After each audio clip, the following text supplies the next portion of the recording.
بسم الله الرحمن الرحیم. السلام علیکم ورحمت الله وبرکاتو. لومړی ټولو هغه څخه زړه له تله مننه کوم چې زموږ چینل تعقیبوي او سبسکرایب کړی دی.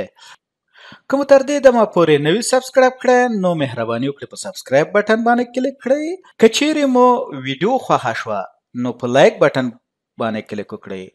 د نورو سره د شریکولو لپاره په شیر بټن باندې کلیک وکړئ. د لینک کاپی کولو لپاره په کاپی بټن باندې کلیک وکړئ. خپل وړاندیزونه او پوښتنې مو د کمنټس په برخه کې زموږ سره شریک کړئ. عبدالحبیب یوسفزی یم، ستاسو په چوپړ کې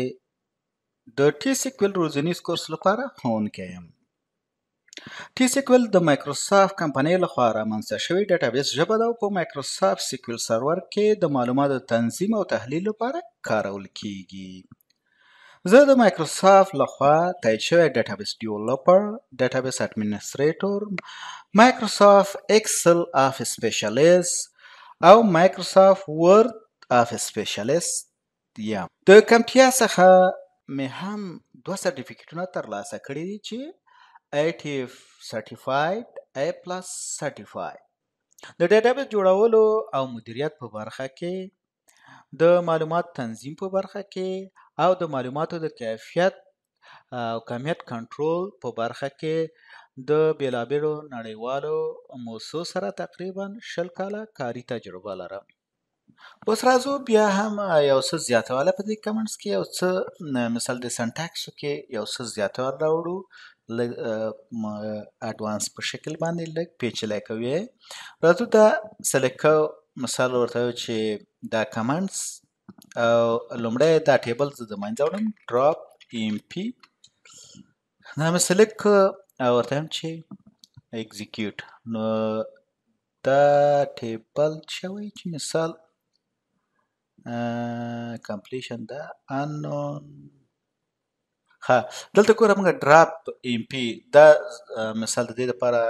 زه پرېږدم چې مثال دلته موږ ډراپ ورته ونه ویل چې ډراپ ډیټابیس، ډراپ ویو، ډراپ ټیبل څه مشخص هم ورته نه کړ چې مثال دا څه دی. مثال ته ورته ویل چې مثال ټیبل، ډراپ ټیبل، دا سلیکټ کوو، ورته ویل چې اکزیکیوټ. نو اوس دا ټیبل څه شو د منځه لاړو. دا سلیکټ کوو، کمنټس کوو دا کوډ، راځو ورته وایو چې مثال کریټ ټیبل. مثال څه کریټ که بیا کریټ ولیکو او ټیبل نوم ولیکو بیا نو بیا هم ته میسج راکوي چې مثال کار نه کوي. مثال کریټ څه ټیبل، ډیټابیس، ویو، مثال سټور پروسیجر څه ته کریټ کوي. دلته ورته مشخص کوي موږ ورته چې ټیبل جوړ کړه. کم ټیبل جوړ کړه د څه په نامه باندې، ام پی په نامه باندې، او په دې کې مثال کم فیلډونه راوله، قوس شروع، قوس بند او کوډ ترمینیټ کا. مثال ته راځو ورته وایو چې ټیبل اول آی ډي، مثال آی ډي ورته وایو چې انتجر، انتجر ورته چې ناٹ نل، نل ناٹ نل، نل چې په خپله یعنی دا کله چې نل دا خالی نو نل نل یعنی دا فیلډ کې خالی دی، نو دا په خپله دا نل چې دا نه سپیس دی چې تاسو وایئ چې والا سپیس نل، نه سپیس په خپله یو کرکټر دی او نه دا صفر دی یا زیرو دی. زیرو چې دی په خپله یو کرکټر دی. نو دا فیلډ چې دی د دې انټري ناٹ نل چې څه وخت موږ ورکوو یعنی مانډیټوري شو یا ریکوایرډ شو، دا فیلډ دا باید حتمي انټري شي. که زه راشم ورته وایم چې مثال ام پی انډرسکور نیم ورته ولیکم چې وار چار، دا وار کرکټر یا دا ټکسټ دپاره دی. راځو ورته چې 50 او ورته وایم چې از نل. مثال دا که از نل ورته ولیکم او که ونه لیکم، مثال په دې شکل زه ورته اس از نل لیکم یعنی بای ډیفالت همداسې پرېږدمه کاما، نو دا به چې خالی مني یعنی په دې حال کې به دا خالی مني. کله چې دا په دې شکل سره شو دا په دې معنا ده چې دا څه شو یعنی از نل یعنی دا خالی دغه مني، والو مني چې که ته انټري نه کې نو دا خالی مني. اوس که راشم ورته وایم چې سلري سلري او ورته وایم چې فلات ډاټا ټایپ دا ورته وایم چې از ناٹ نل نو دا څه شو دا بیا په دې شکل سره خالی دغه فیلډ نه مني یعنی ریکوایرډ شو که زه دې ته راشم ورته وایم دلته ګوره دا مې دې ته یو کامنټس ورکوم ورته وایم چې دا څه دی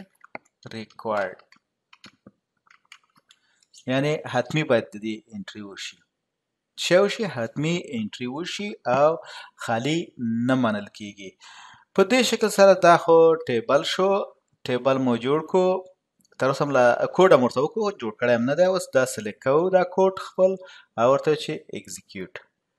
اکزیکیوټ هم کو اوس دې ته راځو ګورو ورته چې انزر انټو کم ټیبل امپی ته داخل کا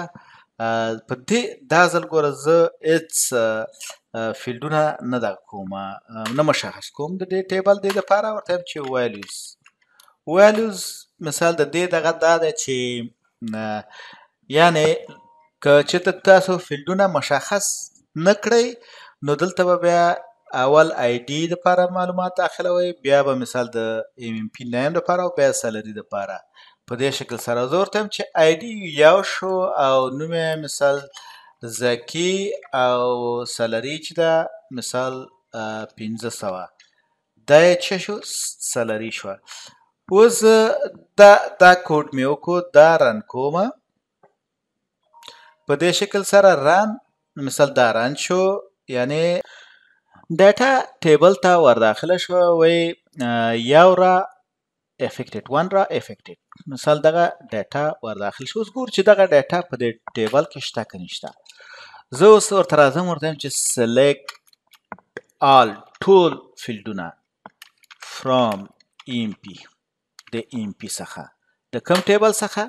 د امپی څخه سلیکټ لومړی فیلډونه ټول فرام د کوم یو نه د امپی ټیبل نه اوس زه دا سلیکټ کوم ګوره په دې شکل سره رن شو ګوره دلته دا معلومات ورداخل شو دا مثال دلته ټیبل ته فیلډونه مشخص نه کړه خو اوس زه راځم فیلډونه مشخص کوم فیلډونه ورته مشخص کوم ورته وایم چې انزر into table AMP د AMP ټیبل دپاره کوم کالمون کې ډاټا انټر کوم ورته وایم چې آی ډي انټر کا او بل چې سلري انټر کا آی ډي او سلري راځم ورته وایم چې ویلوز چې شی آی ډي 2 او مثال ورته وایم چې سلري 600 قوس بند که اوس زه راشم دا ورداخل کم دلته یعنی انټري کم نو دې په دې دلته وګورم سلیکټ او اکزیکیوټ نو دا یو ریکارډ بل ورداخل شو اوس که همدغه سلیکټ فرام ام پی سنټکس کوم یو چې تاسو سلیکټ کوئ هماغه اسکیول سرور هماغه رن کوي یا د همغې کوم انسټرکشن چې تاسو اسکیول سرور ته یا کوم لارښوونه چې تاسو اسکیول سرور ته په نښه کړئ نو اسکیول سرور هماغه ترسره کوي اوس نو دا سلیکټ ورته وایم چې اکزیکیوټ ګورئ دلته ګوره نل دا نه سپیس دی نه صفر دی دا ګوره نل دی دا خالی فیلډ دی ځکه چې دا ریکوایرډ نه و که دلته راشو اوس مثال دغه فیلډونه چې دا ریکوایرډ دي مثال چې دې کې باید حتمي انټري وشي که زه ورته دلته راشم ورته وایم چې آی ډي پرېږدم ورته وایم چې نیم ځکه هغه ریکوایرډ دي ام پي نیم ورته ولیکم که نه ام پي نیم او دلته ورته وایم چې مثال نوم چې ورته ولیکم چې نومان نوم یې نومان دا سلیکټ کړم او اوس یې رن کړم نو دا درته څه وایي چې مثال دا نل نه مني یعنې دا فیلډ چې دی ریکوایرډ دی دلته تاسو ته څه درکړو میسج یې درکړو نو په دې کې تاسو نشئ کولی چې دا خالي پرېږدئ او مخته ورشئ همدغسې ګوره دا سلري چې ده هم ناټ نل یعنې ریکوایرډ ده حتمي منډیټوري ده دا باید حتمي انټري شي او دلته دا انټیجر چې د انټیجر هم چې ورته فیلډ ورکړی فیلډ ډاټا ټایپ هم ورکړی او آی ډي فیلډ دی نو دا هم نل نه مني نو په دې کې باید تاسو متوجه اوسئ چې په دغه ونه کوي هغه فیلډونو ته چې مثال تاسو ضرورت نه لرئ یا چې خالي باید وي خالي ومنل شي هغې ته باید ناټ نل انتخاب نه کوي چې مثال دلته ورته ولیکئ چې کله سټرکچر کې چې ورته چې ناټ نل او کوم یو چې ریکوایرډ وي باید هغې ته حتمي تاسو ناټ نل ولیکئ چې بیا په ډیټابیس کې نل ویلو سټور نشي یا زیرمه نشي. مننه چې تر دې دمه زما سره وئ. که مو ویډیو خوښه شوه نو خامخا یې لایک کړئ. خپل وړاندیزونه او تبصرې زموږ سره د کمنټ په برخه کې حتمي شریک کړئ ترڅو دا پروګرام لا پسې ښه شي. دا ویډیو د نورو سره هم شریکه کړئ چې ترڅو هغوی هم ترېنه ګټه پورته کړي.